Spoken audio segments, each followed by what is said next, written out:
we are supposed to be live here. So yeah, welcome to the second version of Graphistry Louis AI, inviting guests to talk about interesting stuff. So yeah, I'll be the host today and try to keep track of the big brains of Alex Morisse and Victor Fang. So my name's Sindre Breda, working at Graphistry out of Norway, and been with Graphistry for a little over 1.5 years now, and basically I love graphs, and that's why I'm here. So yeah, before I start to intro Alex and Victor, I'd like to mention something that's upcoming now for both the Graphistry and the Louis team. We have RSAC coming up, which is big, and I guess a lot of guys are going to go there. And if you do have time, we do have our own Graph the Planet conference, where AnChain is one of the sponsors, and Victor will be a speaker, so don't miss out on that. So just head out to louis.ai and you'll find links to register for it. It's both in person in San Francisco, and you can also, if you live in Norway like I do, you can watch it online. I've done that a couple of times. So I've seen Victor before. Yeah, so it's going to be cool. I'll be there live this year. Excellent. We also do provide as well virtual trainings on graphs and on AI, so you can find out there as well. And the Graphster team will also be presenting at a couple of conferences. Like the founder and CEO Leo was supposed to be here today, but he is currently traveling to Seattle for a B-Sides. So that's why we brought in the expert work of Alex Morisse. So yeah, if you want to learn more about what we're doing, go check out Louis AI or Graphistry. So yeah, let's start with the small fish first. Alex Morisse, my fellow Norwegian. Yes. We'll have to try not to wander off into Norwegian land, because I think Victor will not be able to follow us. But you're you're the head of AI. Sorry. Yeah. But Alex, head of AI at Graphistry and Louis. What does that involve? Well, there's sort of two different domains, but traditionally Graphistry is a graph intelligence platform, and it's GPU accelerated, so it has the ability to scale to tremendous size. And when Leo and I started working together on it, he was really interested in getting it over to basically with more AI features, and that was a really fun work in the beginning. I'd always been interested in graphs. My career in this field actually started with graphs. I built out huge inference graphs for a company called Quid of all this public data, and just the power of it was incredible. And this is before the LLM era, so we were using real natural language processing on huge corpuses of data, from DARPA grants to patents to people graphs. And I wish we had known about Graphistry at that point, but we were using a reskinned version of Gephi, which is a great early library. But yeah, there was a lot of technical challenges there, including how do we actually process all this data and turn it into meaningful graphs. So that was sort of the early part of my career. Before that, of course, I was in a theoretical physicist. So there's a very simple and beautiful relationship to graphs there and physical phenomenon. So that same type of calculus lent itself over to a lot of the things that we were doing at Quid. And then when Leo and I connected, he was very excited about applying sort of automatic featurization and intelligence extraction in the Graphistry product. And we built that out. So that's been a really fun thing. I don't know how much detail I should talk about this, but you can basically drop in a CSV, drop in a Parquet file into the Graphistry API, and then just say .umap. And then that'll do all the feature extraction and produce these graphs that took us months, if not longer, to do through all types of pipelining in the early days. So that was a really fun, and I recommend everybody try it, because you just throw in messy data, and it has a fairly simple API that you can just turn data into graphs right away and explore it. Great. Probably going to discuss it that a little bit after as well, because it might be useful for you, Victor, as well. And Victor, I've been trying to figure out who you are. And so you're I'm a founder and small CEO. fish. I'm a smaller No, fish. you're the bigger fish. You're the bigger fish. You own your own company. You're like, you're the founder and CEO, so you're the big fish here now. But yeah, so AnChain, you come out of Berkeley as well. Yep. Been an advisor at multiple places. Your LinkedIn experience is like, I had to scroll for a while to figure out everything, but work with Mandiant, Greylock. Uh, you have a broad experience and been working for a while. And tell us a I little bit love about graph. what is AnChain? So AnChain.AI stands for Analyze Blockchain with AI. And actually also a big fan of graph. My Ph.D. is actually in graph embedding. So I think Alex talked about the discrete form of those graphs, and I more work on the algebraic form of it, how to embed the massive graph into like matrix and tensors and all that. And actually, that's if you're following the AI, this is actually the core of the GPT model. And eventually, all your vector, the world vector, will be embedded into like that numeric vector, the embedding. So Yeah. that's actually what my PhD research about. And back then, I mean, I'm a big fan of Gephi also, right? I use it to render like up to 6,000 nodes, and your browser, the app will run out of memory, right? That's literally that. And yeah, and I met Leo and Graphistry like when I was leading the AI at Mandiant. So I actually introduced Leo and Graphistry into the office, and I think we discussed some partnership on that. And really like impressed by the GPU accelerated graph visualization and analytics and all that. So yeah, I've been a friend of Leo for more for 10 years now. So you guys are building something remarkable. So yeah. Yeah, I know. Like, I'll give you a little bit about me as well. Like, I figured out about graphistry. I think it's like 5 years ago now. I used to work in the Norwegian police, and we had a case where we were investigating a ransomware attack. So we got a lot of C2 servers, like command and control servers, and we mapped it out. And I went to my analyst and said, like, hey, I have this graph. It's 90,000 nodes and 500,000 edges. Like, could you help me? And they're like, nope, that's too big.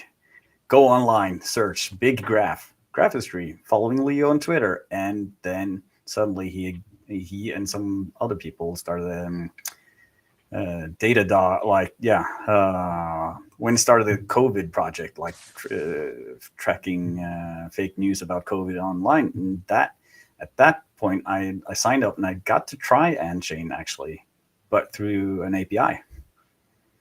So that's my experience with AnChain. So and loving graph. So yeah, let's get into it. So AnChain and blockchain data and graphs, that's everything's connected. So I'm guessing that's why you do graphs. Tell us a little, like, how important is it and how does it work for you with the graph wizard AnChain? Yeah, I think when we just got started in 2018, I mean, yeah, like the graph, I mean the blockchain literally by definition is a massive graph, right? And now like, the industry evolved into like 100 of different blockchains.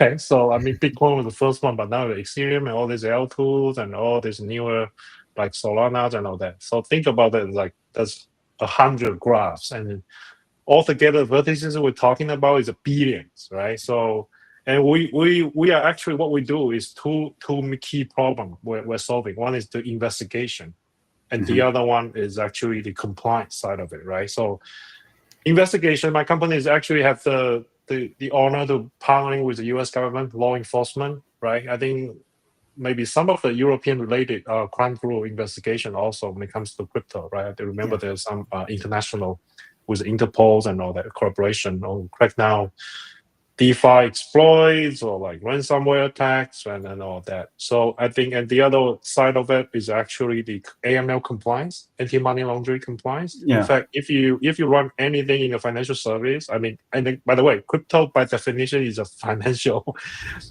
service, right? Because you use it for payments or DeFi, or I mean, you name it. It's all actually financial related, right? So, and then when it comes to that angle, you actually have to It's a highly regulated industry if you don't know yet. But yeah, I mean, we helped you kind of, if you're running any payment or crypto exchange and all that, we can streamline a lot of your anti-money laundering compliance. It would consider very tedious and costly to do that, but our vision is at least we can solve the problem one by one to make it at least more affordable and to cut down your costs on the compliance side of it. Just by streamline a lot of your like real-time API screening all the way to the Agentic AI side of it, that we can dive deeper. And that, like, getting like you're talking about and discussing, like, yeah, the blockchain is a big graph, and financial data in general is a big graph. Like, money is moving from A to B to C. So are you, like, your product and how you do it, like for end user, is the graph in like the centerpiece of your product, or is it like somewhere hidden behind the scenes for some people, or do you feel graph important for your customers? Right. And then like Alex, we are both academic trained, so we look at graph as a mathematical object. It's a one of the concept. It's very important that you can contextualize, you can figure out the relationships and all that, right? That's the beauty of graph, right? And I think, but of course, we expand a lot more than that. Like, for example, another big one is like the transaction data. It's time series, and how do you predict the patterns in that, right? So it's more like a dynamic graph, right?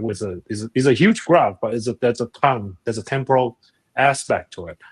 Another big area is actually the text related, like meaning like we look really deep into the smart contract side of it, right? Smart contract is the software that you're operating decentralizedly on top of the blockchain infrastructure, and those are the source code and all that. So we develop, like, at the beginning we use some NLP or like static analysis, and now we're full blown into the LLM integration into that. And there's one of the another proprietary technology we build out, right, to kind of help people better understand the exploit and the source code side of it, and that's the text. So that's multimodal, right? So there's a graph, you're right, like that's the infrastructure foundation of all that, and the temporal transaction patterns and all that. That's how we derive the risk score in real times and all that. And then there's the text form of it, right? And yeah, it's exciting. There's a lot of new problems every day, and but that's the foundation of those different area of different data modality we're dealing with, and graph is one of the key pieces for sure. Yeah, and then can you explain exactly how you work with the smart contract? Are you looking at sure. like, are you able to see the contracts, or are you able to see just metadata around the contract? Okay, that's another great question. That is where we can get really deep into all these topics, right? So I mean, smart contract, there's a different smart contract enable blockchains, right? Let's stick with the Ethereum because that's like you're talking about 80% of the market right now. So I mean, there is a bytecode piece and a source code piece, right? So you have to deploy the bytecode on the Ethereum network to be able for people to run it. So bytecode is basically like consider like an executable in Windows if you're coming from that world, a PE file, right? You definitely have to have that run, but only like a small percent of those bytecode will have the source code mapped to it, right? But I think even with the bytecode, we can do a good job by decompiling it and then analyzing the opcode flow, and it's actually a much simpler.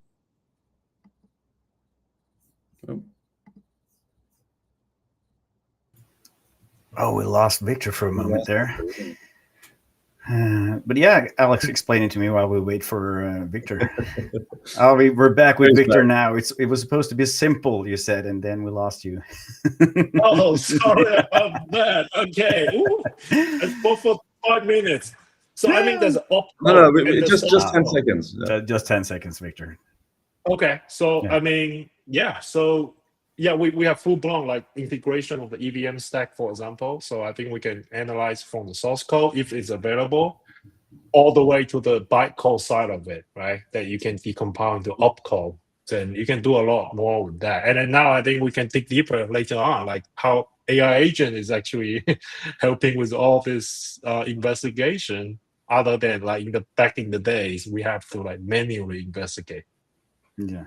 And then could you share some, do you see any insights in this stuff? Like most contracts are in this type of topic or topology? Okay. Okay. Insights. I think one of the other thing I can share is the old crap and wow moment. This is actually one of the active investigation I'm doing right now. It's a malware called ClickFix. Have you guys heard about it? No, but ClickFix. this we need to look into. Super brilliant malware. Is basically they will pop up a window and say, "Hey, Alex, your computer is in trouble. Click fix." And this pop-up window could be from a Windows document, could be a website, could be anywhere. Ah, When you click that fix button, is what is called click fix. yeah. And Microsoft came out with a name right last year. So when you click that, they copy a malicious payload into your memory in the pasteboard. And then the second step, they'll tell you that, okay, now Alex, prove that you are a human by running these three things. Windows R, Control V, and hit enter to prove you are human. Yeah. Okay, good that you guys are laughing. Okay, holy cow, Okay. man.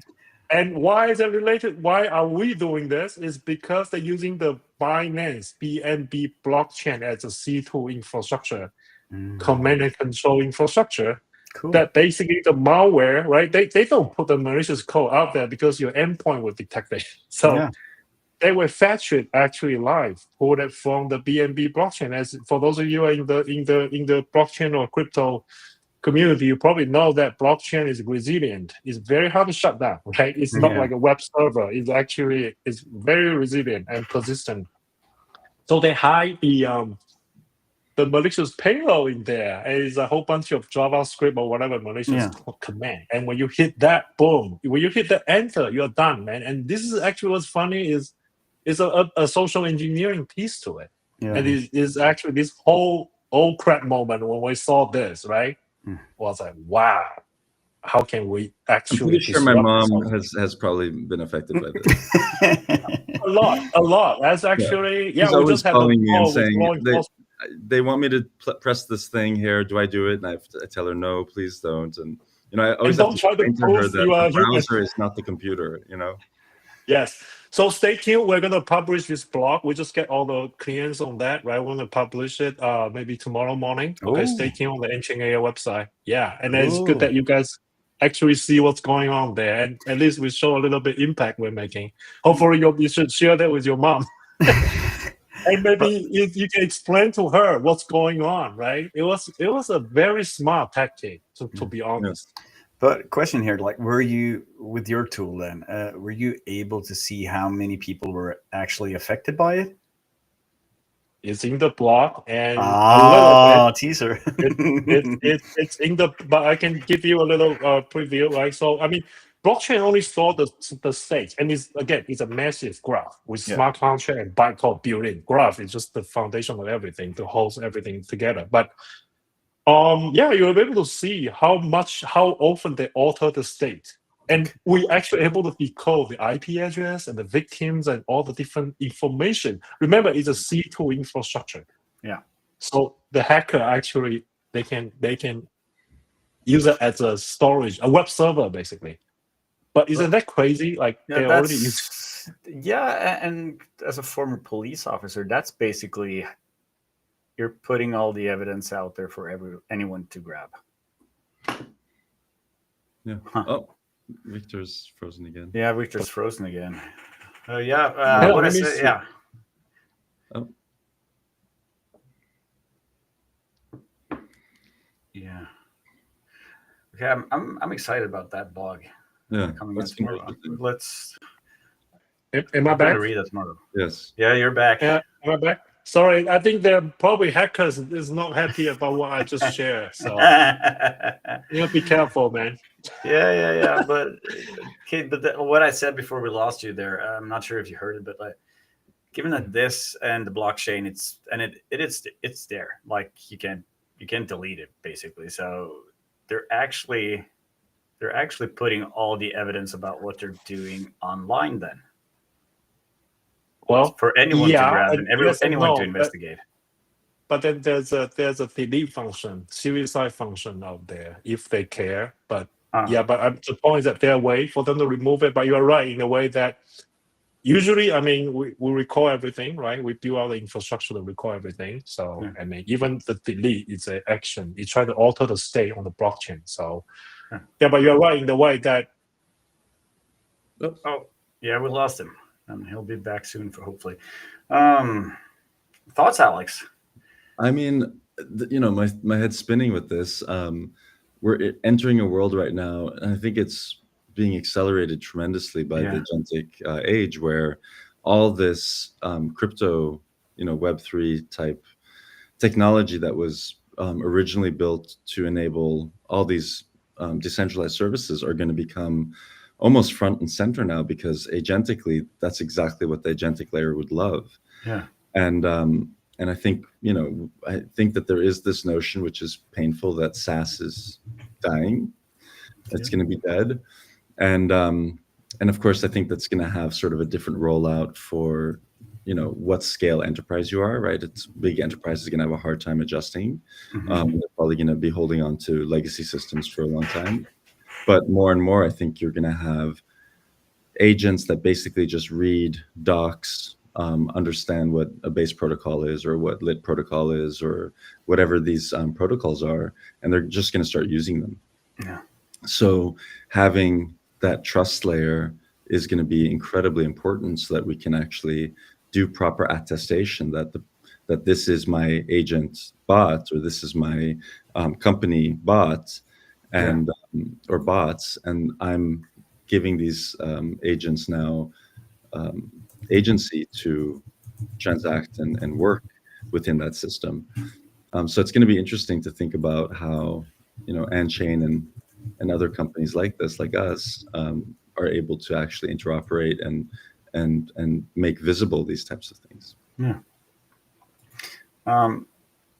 Do you think when blockchain became a technology way back, do you think we had the technology to investigate it as well, like we can do now? No, I don't think so. Yeah, it's easier now.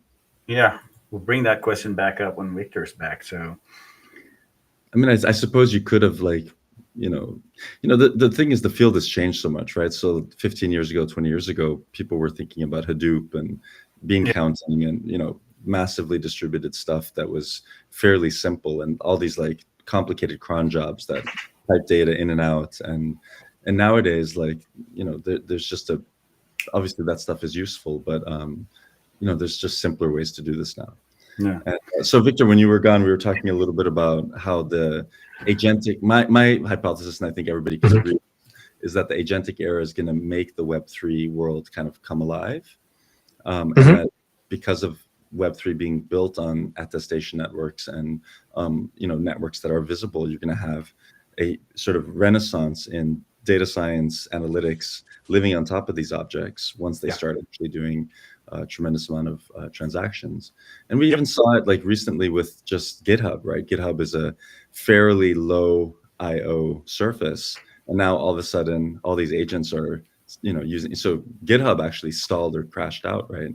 I think, I had an issue with this yesterday.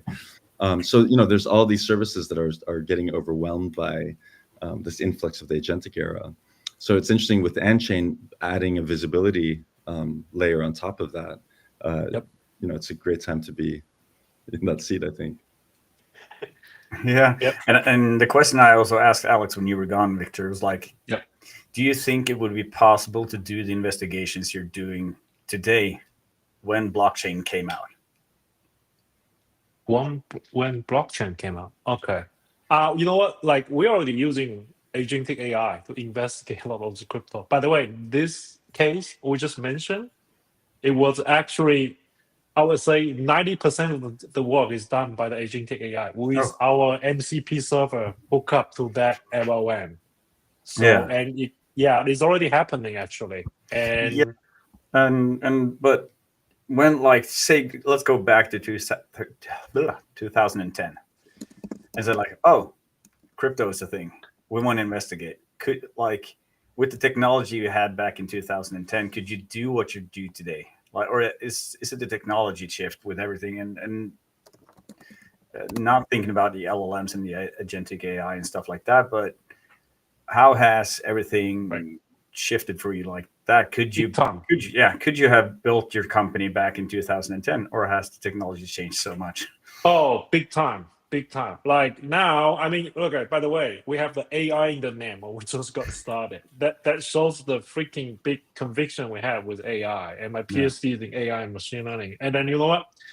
After ChatGPT 3.5 really like become dominant, right? And I mean people, I think and then look, we build up a lot of like risk scoring algorithms and all that, right? What's considered part of the AI is called machine learning. And now when you really see the LLM side of it, and now generative AI and the agentic AI, the technology that we build out, right, before the GPT time was actually like machine learning. Now to be more precise, and now we are really entering the real artificial intelligence, I would say. And this is not the first time I'm seeing these up and downs, right? So my PhD is on the graph embedding, and then back then it was like the most popular algorithm, if you still remember, is SVM, right? Support vector machines and random forest, those ensemble models and all that, right? They're great products that came out for example, Microsoft Xbox, the Kinect that was using random forest for and SVMs and all that. But now it's entering a different stage. So it's mind blowing. I would have to tell you, like starting from like really 2 years ago, right? We really see it's disruptive. This is not the same thing that machine learning could solve. And then and then it's disrupting anything. It's not just us. We are in this tiny little $5 billion sector in the $300 billion market called cybersecurity, but it's disrupting a broader anything workflow related. Well, it's already being disrupted, or all the SaaS software are being disrupted, right? So we're talking about much more fundamental paradigm shift right now in the entire industry. But we focus on what we are good at, right? So I think that's how we build out the mode. And then what as a technologist, I believe that when you laser focus on the specific vertical, that's where you will see the innovation has started to happen, right? And there's a saying in Silicon Valley, right? The future has arrived. It's not distributed evenly. And I think we are probably among the first few people in the industry are seeing all this happening right now. That click fix malware, as I talk about it, 90% of the work is done by Agentic AI, and it's fueled by our MCP server, entire infrastructure that would enable it to be able to access to. And LLM is the brain, right? And it's happening. And it works pretty well. But and you talked a little bit about like how the agentic investigation changes things, like the new experience and all that stuff. Is it mostly on behind the scenes or on the end user side? Like how's it changed for the end user? That's a great question. I think as a technology company, we have to actually open up our data and the analytics, the APIs or MCP server. And by the way, our product will be officially listed on Anthropic MCP connector marketplace next week. So you can enable a lot of the builders, right, Agentic AI to connect to this, right? And I think, you have to make sure that your infrastructure is available for this. There's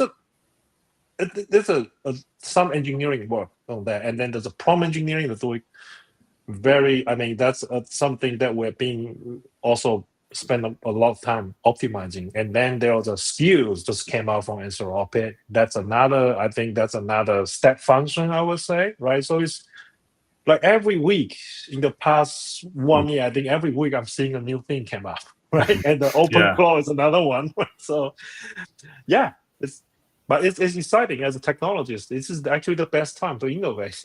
Yeah, it really is. Do you agree, Alex? Like on everything with you and Louis and it's so exciting right now. I mean, basically anybody that has had a 10, 15-year career right now and has gone through all the pain that used to exist, and knows how to actually build production systems that are, scalable, secure. Yeah. They're at a huge advantage right now because those types of engineers can just speak it into existence, and without having to spend months actually coding it up. So obviously that's an incredible superpower right now. Yeah. But even more, right? There's this notion now that cross-disciplinary systems can really connect in a way that wasn't possible before. So,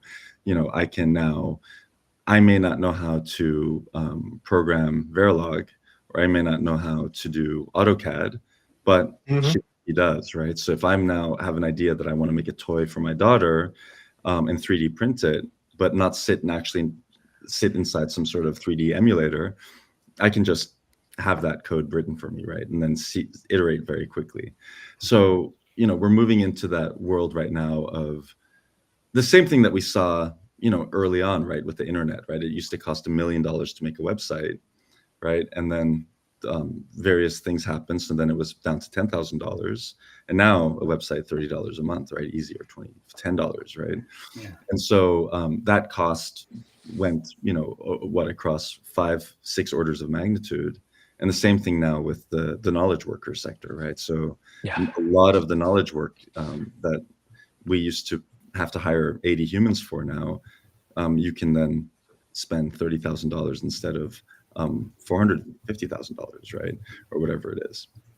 And so, and I can add on that. Actually, it's actually we went through the entire proof also, that evidence finding also, like we are the primary investigator for those crypto crime, like Kyber swaps and all that, right? It used to take like 2 full times, 3 months to get down to that very high quality like forensic report that you can present to the court, right?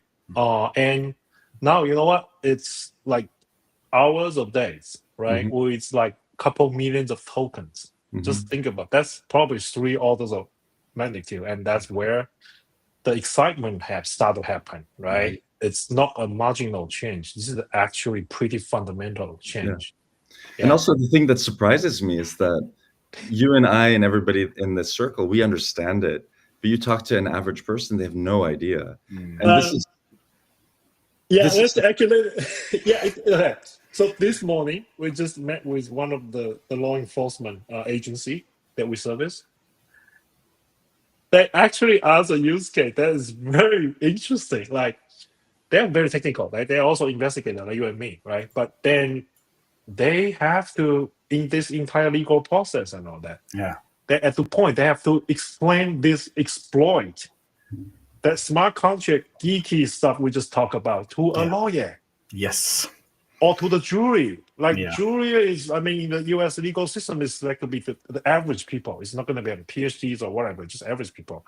How do you even explain those concepts to the jury, right? And that become a very interesting use case for us. Like, they say, well, hey, you guys come up with this 50 pages with all this transaction log and the beautiful graph in there. You know what? Can you explain like a 5th grader? Yeah.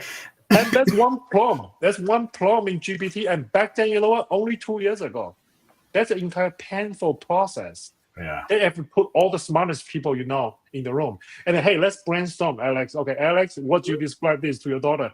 Hey, Sindre, how do you describe this to your mom? And then come up with that narratives.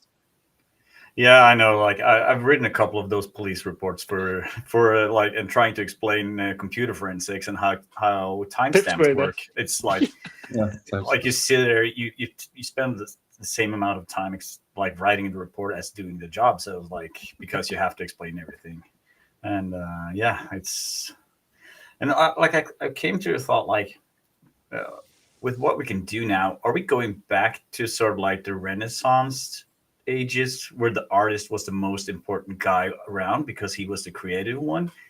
Are the artists that can envision and think about everything and be creative, are they going to own the world again? Because now they can actually do stuff that they had to go to school and sit down and learn. Yeah. No, I mean, I think we're having sort of that close to Jarvis moment, right? So there's going to be this notion of like the genius CEO or the genius leader, right? That isn't even a genius necessarily. It could be an amateur, but just somebody that's curious and really cares, right? And wants to understand things. Can I tell you a little side story here? I actually Yeah. here with a group right now. There's this event that I went to yesterday. I met a 25-year-old founder who's making a novel type of battery, and she had a physics background, bachelor's, and then just kind of came out and was like, "Oh, this is an interesting observation about lithium sulfide." And so the issue with the battery is that to embed the lithium in so that you don't get all this transport that kills the battery after a while, right? You want to be able to have it transport so that a current can flow, but then you also want to be able to pull it back out. And the way that traditional batteries have done this is by encasing the ion with a lot of material around it, right? So this adds bulk and weight. And so she figured out a way to do this. So I asked her, how did she do this? And she said, oh, curiosity and a lot of work with ChatGPT, right? So there's this incredible acceleration happening where people are fascinated with reality or fascinated with some problem. And then they have this expert advisor there that can give them, this compressed latent representation of all human knowledge. So it's such a fascinating time to be alive. Yeah, it is. And that's like, you mentioned it earlier, like everything that has a workflow, it's up for a change.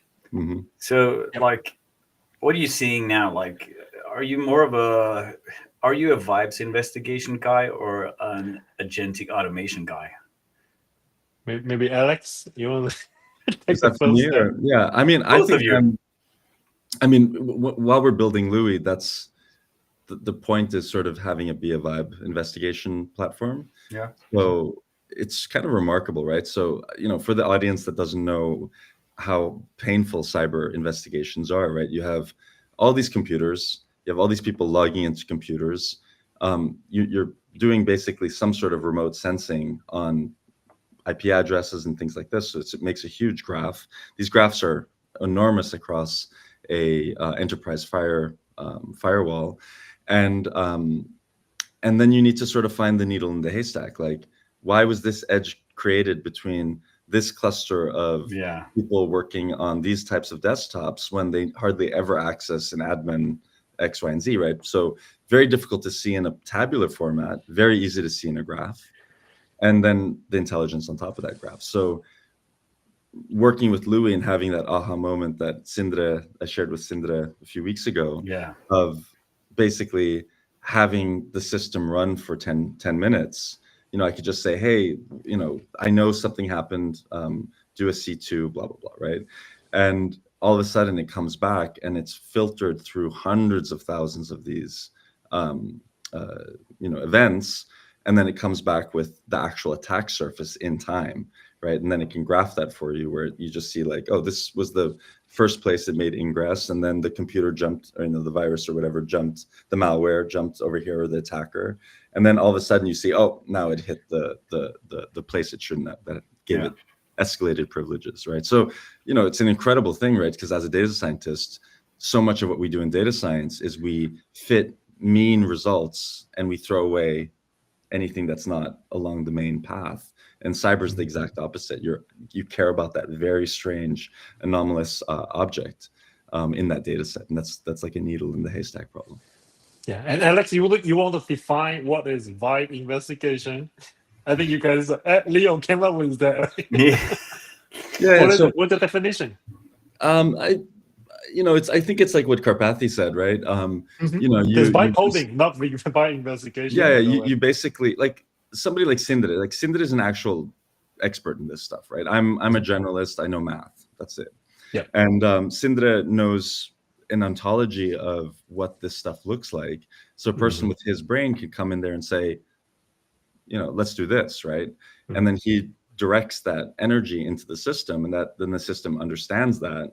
And then given the tools that we've enabled through the system, it goes and it makes a bunch of explorations.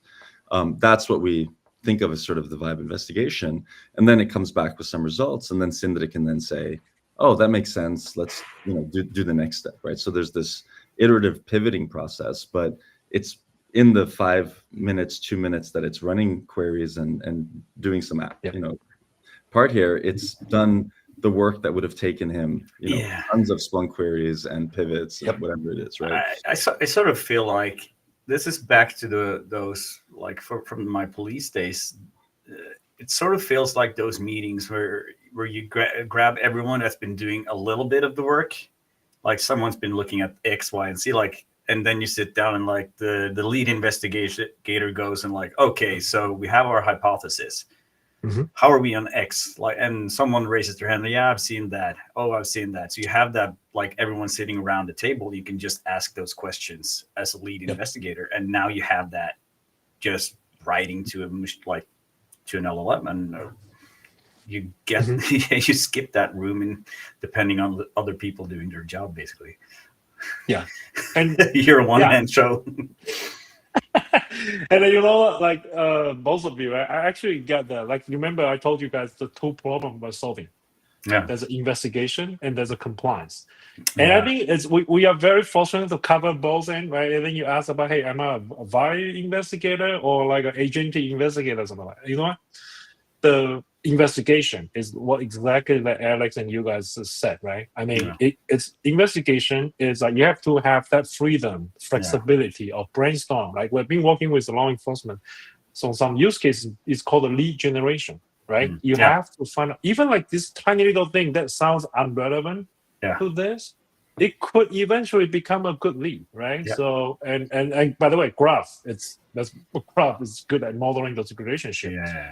And vibe investigation, in my definition, is a human in the loop and interactive, right? And but then on the other side of the key point, the other side of the AML compliance, that's a very well defined steps. Like for example, anti-money laundering, there's three key steps, right? Intelligence, investigation, and then reporting. Okay, you have to go through the boom, boom, boom. Meaning, there's a sanctioned country or sanctioned entity interacting with your financial service, like maybe depositing a Bitcoin or Ethereum payment to your infrastructure. And now you have to do the real time. If you are able to block it, that's great. But if not, then you fall into this FinCEN regulation. FinCEN is the U.S. government agency, right? Our client. So they're part of the Department of Treasury. They actually have very strict rules of, hey, if you touch those, you have to file the SAR report within certain hours or days. Okay, and that's the reporting side of it. And that's a very well-defined steps workflow, right? So those are the ones that we aspire to automate a lot of them, right? And we're able to see like 6x to 100x optimization easily. I already break it down for you. It's pretty easy to figure it out, right? And then this is the agentic side of it. Take it, boom, boom, boom, 3 steps, and that's it. The report. But also like the one key thing here, if you're in the financial service, right? The things that actually forbid you from sending your bot. It's they block. You're not allowed to send an automatic generated report to FinCEN. You have to have a person to sign off, like boom, because there's a legal requirement on that, right? Your compliance officer is the guy that will take all the responsibilities of vetting all that, right? So I think the definition of agentic is, there's autonomous in there, but I think in our definition is really a lot of those repetitive stuff, the steps, right? Like gathering, this Bitcoin, is it on a sanctioned database? That's one API call. Or like is it using any bridges and all that to cross a different one. We have an auto trace API to do that, to find out all the context for you. And then you put that down to that boring step called the reporting. Back then, our clients analysts have to spend like days. Like you're talking about 30 pages, like dumping all the forensics. Like you guys probably have written those reports, right? Like you have to put all the IP address or whatever, this person's KYC information and everything in that 30-page report and submit to FinCEN. That's the SAR filing. So we systemize the process and all that. We try our best to automate the things that could be automated in the Agentic AI way. Okay, I learned a lot, and I can't wait to meet you in San Francisco in a little. It's basically a month now, but I'll talk more about it. And you mentioned you're releasing an MCP now next week. You said?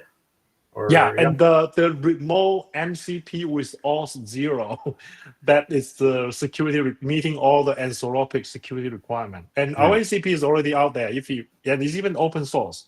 No. So if you guys want to play with it, right, deploy it is and then the API is also free to start, right? Yeah. So we try to remove all the friction here because I think more people need to be aware there's a solution out there to secure your digital assets and all that. And also our API actually cover even the KYC for the sanction, like the persons and the company names, even IP address mapping and all that. We just try to, like I said, right? Our vision is really we are already in the middle. We already at the beginning of the Agentic AI era. Believe it or not, that's inevitable. We're already in. Okay, you're already seeing like how those cool company, right? The Harvey is disrupting the legal side of it. Yeah. Gamma, right, is disrupting the PPT generation. And AnChain.AI want to disrupt this fraud detection and AML compliance and all these different cool things that we're doing, right? We try to, and then the way to do that is to first of all upgrade your infrastructure. Make sure that all the API it's AI native, like MCP and skills can actually go and find out which API endpoint we got. We have 30 of them right now, right? And if you are really deep into this game, when you have that many tools, when you load up your LLM, that's already like 20, 30,000 tokens already being consumed. And most of the LLM only have, 100K, 200K, unless you have deep pocket, you can pay for the Gemini 1 million tokens, right? But that's for the context engineering side of it. You have to be careful. That's meaning when you boot up the system with MCP, you're already taking 10%, 20% of your context window, right? So how do you optimize that? So, but that would be solved. That both problem would be solved. So, we're getting close to the end there, but you mentioned one word, and it's disruptive. Like AI is disruptive of everything now, and you're a CEO of a company. Vibe coding. Like we had if people follow on Twitter or X or what it's called now, and Reddit, and like you see people talk about, hey, I just scraped Reddit for use cases, and hey, I created 5 solutions for that. Here's the code. And people talk about, we were thinking about buying product X, but we built it internally instead. Why should we pay? Like, are you scared about like someone just looking at your product and saying like, it's blockchain, it's interesting, let's vibe code that and build the solution ourselves? Honestly, I'm not concerned about that. So let me tell you why, right? So, first of all, is we are on top of all this vibe coding. All engineers using like all these different like claws and windsurf and all that, right?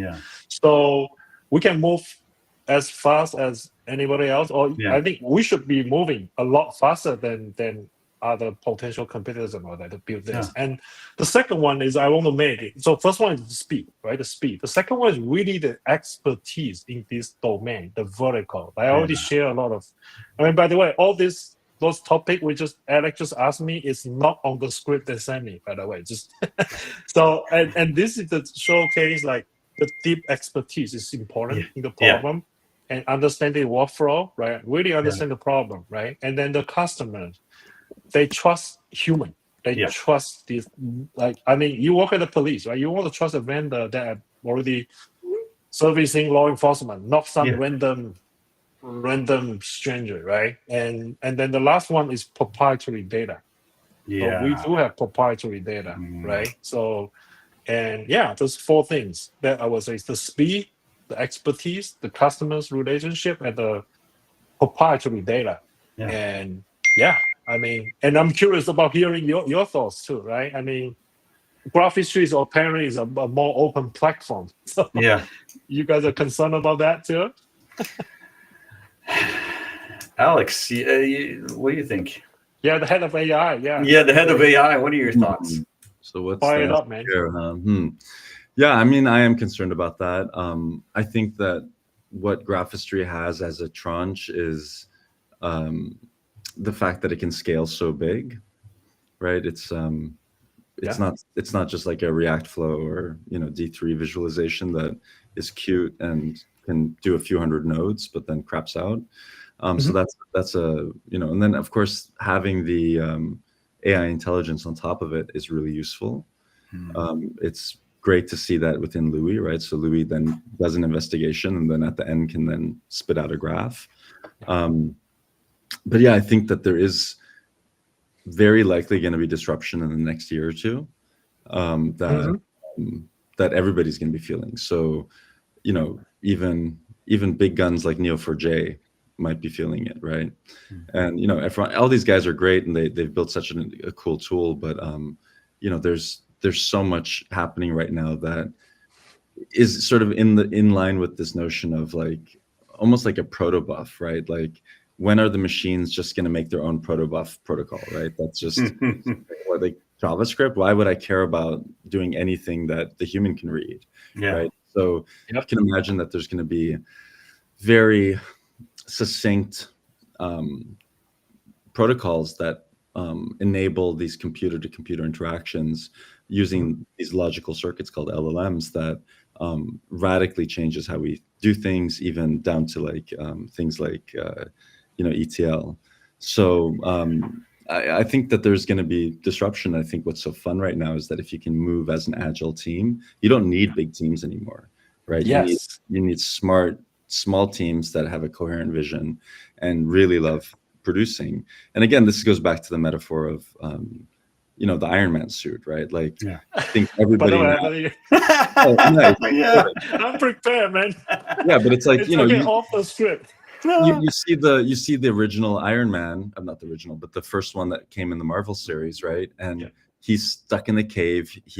Has the insight, right? And then he puts together this like clunky one.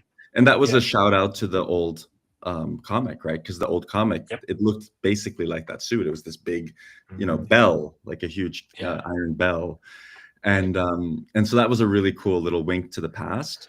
But then, of course, what happens next, right, is he comes and makes this optimized object, right? So we're sort of right at that point now where everybody's like, I've got my own Iron Man suit that I've welded together with spare parts. But that entire, like Web3 is going to be completely enabled by this agentic era in a way that the Web3 developers had no idea 10 years ago when they were trying to build a better future.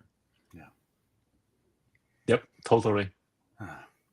Okay. I think one thing to bring up the Iron Man, I mean, again, it's not even on the script. I mean, it's so I think the way I'm seeing where AI's role in our future society, it should be the Iron Man suit. It shouldn't be like, it should be like Iron Man suit that will enable human to do more, to solve more problems, do things faster and better. Yeah. I would never give away my control and decision making to the AI, and you shouldn't either. Well, you right? can't like, anyway, because you need to correct it every cannot. few minutes, right? So thank you, Vincent. You need to have the brain, but thank you for our specific industry. Thank you, Vincent, for having those rules. Keep at that, right? So I think I think we'll make sure that the human analysts are always in the loop, right? Because look. Yeah. And why I'm saying that is actually we see a lot of stupid mistakes LLM is making. 100%. Like even the SOTA models from Anthropic 4. The Opus model. Yeah. Also, like a couple of days ago, they find some very stupid mistake, and I don't even know why they figure out that. I think the transformer model, right? That's under the hook, it's a predict the next token, nothing more than that. Okay. Yeah.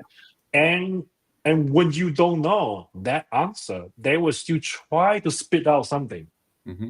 And if you don't prompt it, if you don't have the right prompt, or you don't have the right guardrail or data, like RAG to back it up, that result, the quality of the result, it can go wild. Of course, it's getting better and better and all that. But I mean, eventually, dude, this is a transformer model. That equations and all that, it's a whole bunch of equations out there, and it's computed by the GPU, right? And it will try to spit out the next token. And even they don't have the answer, they will try to say something. Yeah. And that's where the danger is. Okay. But there's solutions to do that, right? But I think the point here is that all the LLM and even right now, there's a lot of limitations, right? Like a couple of days ago, this Meta AI director her open clause went wrong and deleted all her email. Mhm. And my theory, my investor asked me, hey, what's going on and all that. I said, well, it's probably context window, the stuff we just talked about. Yeah. She actually have that security, that guardrail in there. Hey, ask me for approval before deleting anything, right? Yeah. But you know what? That when you roll out the context window, remember I told you guys that's probably even like Claw only have 200K. It's more than enough for you and me. But if you're screening the entire email, the mailbox, that when they push out that guardrail, right? And that's what caused that problem. That the open claw deleted all the email, but it's solvable. All this problem, when we know it, technologies like you and me will be able to fix it, right? But there will be new problem came out. But the point here is, at the end of the day, we're building an Iron Man suit to enable human, and human need to be the center of all this technology and not to be governed by the AI. And if that happens, we will be all in deep trouble. Yeah. I hope the future is not going to that way. So. No. Yep. So close to the end now. Anything you want to share? Like, where can people catch you next? Or do you have anything planned, like public speaking or any big announcements? You said you have that report coming out tomorrow, that blog post coming out tomorrow. Anything else people should look for?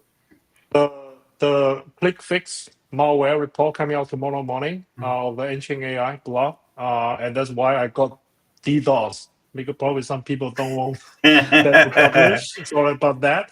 Yeah. And then and then MCP server, we already have everything available, right? Yeah. And then next week we will probably be listed on the Anthropic connector marketplace. But you know what?